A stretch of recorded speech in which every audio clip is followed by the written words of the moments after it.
Hi കൂട്ടുകാരെ, പുതിയ വീഡിയോയിലേക്ക് സ്വാഗതം. എല്ലാവരും സുഖമായിരിക്കണോ? നിന്ന് ചക്ക ഞാനിന്നൊരു വീഡിയോ എടുത്തത് ഇത് കണ്ട.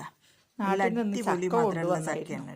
എന്നാ പിന്നെ ചെറിയൊരു വീഡിയോ എടുക്കാം എന്ന് കരുതിയെടുത്തതാ കേട്ടോ. ഇവിടെ നെസ്റ്റോലും ലുലുലൊക്കെ വാങ്ങിക്കാൻ ഇവിടെ നെസ്റ്റോലൊക്കെ ചക്കക്ക് ഭയങ്കര വില ഉണ്ട്. വേറെ വൈബല്ലേ. നമ്മള് നാട്ടില് ഈ ചക്ക സൂപ്പർ ആവശ്യമില്ലാണ്ട് വീണ് നിലത്ത് കിടന്നിട്ട് ചീഞ്ഞു പോകുന്നു, ഈച്ച വരുന്നു, അങ്ങനത്തെ ഒരു അവസ്ഥയാണ്.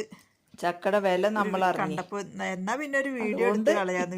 ഞാൻ പ്രവാസി ആയതിനു ശേഷമാണ് ചക്ക ശരിക്കും കഴിക്കലുള്ളത്. ചക്ക ഉണ്ടെങ്കിലും ഇന്ന് ചക്ക മാങ്ങ എന്ന് പറയുമ്പോഴൊക്കെ നമുക്ക് സൂപ്പർ മാർക്കറ്റിലൊക്കെ ഇരിക്കുന്ന കാണുമ്പോൾ ഇവിടെ ഒരു കഷ്ണം ചക്ക കിട്ടണമെങ്കിൽ മോന് ഭയങ്കര വില വന്നപ്പോ കൊടുന്നത് ഒരു കഷ്ണം നമുക്കും തന്ന്. കഴിഞ്ഞ ആഴ്ച നെസ്റ്റോല് നോക്കിയപ്പോ അവര് ചക്കയുടെ കറി എന്തോ ആക്കിയതിന്റെ ശേഷം കണ്ടത് കൂടെയാണ്. അതിപ്പോ ഓഫർ ആയതുകൊണ്ട് അങ്ങനെ കിട്ടിയിട്ട് അതില് വില കൂടുതൽ ചില ചക്ക വേവിച്ചിട്ട് എന്തോ ചെയ്യുന്നത് എനിക്കറിയില്ല കറക്റ്റ് ആയിട്ട് പറയാന്. ചക്ക വയ്ക്കാൻ പറ്റുന്നില്ല, അവിച്ചതാ.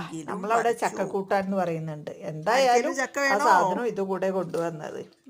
അപ്പൊ അത് കണ്ടപ്പോ ഞാൻ വീഡിയോ എടുത്താണ്. തീരെ ചെയ്യാ, ഷെയർ ചെയ്യാ, ഓരോരുത്തർ കൊണ്ടുപോവോ. Thank you. ഇപ്പൊ ഇവിടെ വന്നപ്പോ ഒരു കഷ്ണം ചക്കക്ക് കൊതിയാകുന്നു. ഓക്കെ, അപ്പൊ എന്റെ വീഡിയോ കണ്ടാൽ ഇഷ്ടപ്പെട്ട ഷെയർ ചെയ്യുക, ലൈക്ക് ചെയ്യുക. Okay, thank you.